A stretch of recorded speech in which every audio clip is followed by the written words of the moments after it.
not wanting to sign him for more than a year. So there's finally something came out of it. I'm happy for him to be with the Braves for 4 years, signing that deal. We'll see if we see them again in the playoffs, because that was a good run that they had. It was. And I would think that Atlanta Braves will be contenders again this year. Just like I think, the Tampa Bay Rays, every team that was in the playoffs just a few months ago should be contenders again. I agree. It's just trying to see if we can get the Diamondbacks in there in the mix. Yeah, but now we've got to deal with 162 games, and we're not sure about what's going to go on with spring training. There's talk of, at least in the Grapefruit League, they're going to move to pods on the west and the eastern parts of the Grapefruit League. So we're trying to figure that situation out as far as how are they going to work these teams out, how many games they're going to play. And this is before the regular season starts. So we have to get through spring training first, Joe, before we hit the regular season. Yes. And before we go on to that, I do want to talk a little bit about spring training and the pods, but I want to talk about Jake Arrieta first. So there's a report, and this is per Andy Martino, SYN Network, that the Mets are interested in Jake Arrieta. So if they do end up landing a deal, which I think that would be one of the best things that can happen for the Mets, because if you're talking about arms and who Jake would be joining in that rotation, he would be joining Jacob deGrom. And if Noah Syndergaard recovers from Tommy John surgery and is able to come back fully recovered, then adding him on. So you have 3 great pitchers in the Mets who can be something to look out for in the National League. Oh, yeah, absolutely. They can bring in Arrieta, like you said, again, more arms race to bring him in, and that would make the Mets even better to go, like you said, with deGrom and Noah Syndergaard. Man, that would make Mets fans happy, wouldn't it? Yeah, and Cy Young too. Yes. I know Jay has had some of his struggles and haven't seen him at his best performance and at his best over the last couple of seasons minimum. So I would like to have him be with the team where he can go ahead and get back to where he was in that place, because we haven't seen him who he was at his peak when he was with the Cubs. Oh, yeah, 2015 and 2016. 2015, he was 22-6. The year after that, he was 18-8. So he had some great years in Chicago, at least those 2 years. And then last year in Chicago, he was 14-10, went to Philly. He was just okay in Philly. Yeah. Nowhere near as good as he was with the Cubs. You're right. So I think if he does end up signing and agreeing with them to join the Mets, and in addition to those 2 great pitchers, deGrom and Syndergaard, I think Arrieta would be in a place where he can see himself for the long term and can be back at his peak again and perform to the caliber he was performing back then. Yes. And as we always talk, sometimes it just takes a fresh start, change in scenery for an athlete to resurrect their career. And possibly if he does go to the Mets, this could be a resurrection to his career. And maybe Jake Arrieta maybe he just ascends again. Yes. So I'm hopeful. Fingers crossed he lands a home soon. We'd love to see more of him. And he still has a lot more to go, and still more there for him. Well, let's go ahead and go back to the spring training and pods, Cactus League in Florida. Their Cactus League is a little different than in Florida than it is in Arizona. In Florida, they're more spread out. There's more travel, buses involved. So they're not as in closer vicinity as they are with those teams in the Arizona facilities, which they can be anything from maybe 10 minutes away to 30, 45 minutes at the most. And you don't have to be in the bus. You can, the players can just drive themselves from their location to the facility. Mm-hmm. So there's less exposure, less involved there. We know of all the news and the decision that was made by the Players Association, MLB, asking for that pushback, or asking for the spring training to be pushed back a month. So those that are doing spring training in Florida are coming to some type of agreement, possibly to do pods, and only those teams within that closer range to be playing each other and not go and do so much traveling as you typically would from one, let's say North Florida to Southern Florida to go ahead and do those games. What do you think about this, Ed? Is it something that you think can work out in Florida? I think so. It's different. It's crazy because the teams on the East Coast of Florida, as I read this article from UPI, there's 5 teams that have facilities on the East Coast of Florida: the Marlins, the Astros, the Cardinals, the Mets, and the Nationals. So they would play 24 games within themselves, those 5 teams, against East Coast opponents, and they'll have 4 intra-squad matchups. And on the West Coast of Florida, you've got the Blue Jays, the Rays, the Red Sox, your Red Sox, the Yankees, the Pirates, Phillies, Twins, Tigers, Braves, and Orioles. So they'll play 28 games between all of those teams. I think that's good because, as you say, it limits the amount of travel. It limits any outside chance of COVID having even more of an effect, because now these teams from the East Coast aren't traveling East Coast, aren't traveling to the West Coast, and West Coast aren't traveling to the East Coast.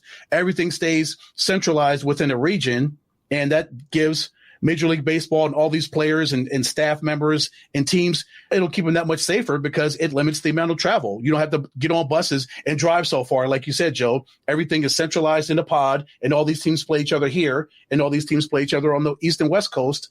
And hopefully they get through these 28 games on the West and 24 on the East, and we get to a regular season, and hopefully there's no cases. Yeah. And then the one thing, too, to keep in mind, Arizona and Florida are hotspots for COVID. Yes. There's that. There's also, we had Super Bowl weekend just happen. There's a surge that's expected there as well. That's a good call as far as the spring training teams that are down there. And unfortunately, I saw that the mayor of Tampa is not happy because of all the people that were maskless when they were celebrating on Sunday night after the Super Bowl. Whether they're at the concert or they were after the game, they were celebrating the Buccaneers winning their championship. And that's really not lending any credence to diminishing this COVID situation when people are just maskless. Yes. So I just don't know, Joe, what people are thinking. They're thinking, are they just that callous, or they just think this COVID thing is a joke, or they think this COVID thing is going to go away quickly? No, it's not. We've been in this for almost an entire year, Joe. What are these people thinking? Who knows? We don't know what they're thinking. Maybe, and I'm not going to speculate. Yeah. It's unfortunate to see that occur. Preferably to take precautions, those safety measures. But the best that we can hope for is that there are no outbreaks for these teams and everyone involved, those in Florida and in Arizona for spring training, and that there isn't any setback. There are not any setbacks there. We sure hope so. But one of the other things I want to go ahead and bring up, Ed, is, I don't know if you heard this news, but the MLB Players Association will be meeting with government officials to discuss a little bit more. The Players Association declined MLB's proposal to push the season back, but there's news that was released that MLB did not disclose to the Players Association about the reason of why they wanted to push back the season a month. And that's because they wanted the players to get vaccinated to limit any risk and any exposure or any contracting the virus. So now MLB's out of that conversation. Government officials will be meeting with the Players Association. Who knows, possibly the season may start a month later. Who knows what it's going to be in the next coming days when they're going to meet and they're just going to discuss this. But now knowing that, do you think it would be a wise idea for the season to just be pushed back a month to go ahead and have the players vaccinated? And this would only be one vaccination, the new Johnson & Johnson vaccine that the players would get. What are your thoughts? It would be a smart and prudent move for MLB and the MLBPA to come together. First of all, why did Major League Baseball not inform the MLBPA the reason why they were pushing it back a month? That's something that you would think that they would tell the Players Association. That's a little nugget that you think you would tell Tony Clark so he can relay it to the teams and to the players so they would know, oh, so this is why Rob Manfred and Major League Baseball want to push this thing back, because they want to get all the players and staff members and, coaches and everybody in these organizations properly vaccinated before the season starts. You would think, wouldn't you think they'd want to tell them that? I think so. I think possibly they may have accepted it then.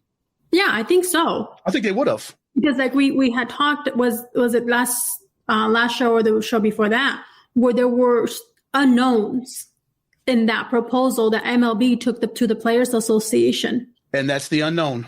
That was one of the unknowns. We still don't know what were the other unknowns, and I'm sure that with time, we will know what those unknowns were. Right now, we know probably one of those was the vaccine. It just boggles my mind that that's a simple thing that you can tell Tony Clark and his people. So again, it can disseminate down to all these baseball teams so they know exactly what the plan is from up above. But no, they didn't do that.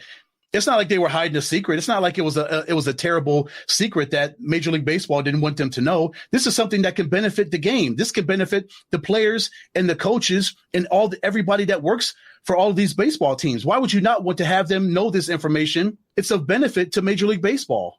It makes all parties involved that much better because it shows the players in the association that, hey, Manfred and Major League Baseball, they really do care about us. They want us to get vaccinated. They want us to be safe and healthy before the season starts. But no, you don't want to tell them that. Yes, I think if that was one of the unknowns that wasn't shared, and if they would have shared it, at least that aspect of it, even if not everything else, but at least that, I think that would have opened up more of a conversation, or at least a conversation starter for the possibility of having this, not only spring training, but the season as well, to start a month later. Yes. They would have been more open to that, and I'm sure that they would have agreed.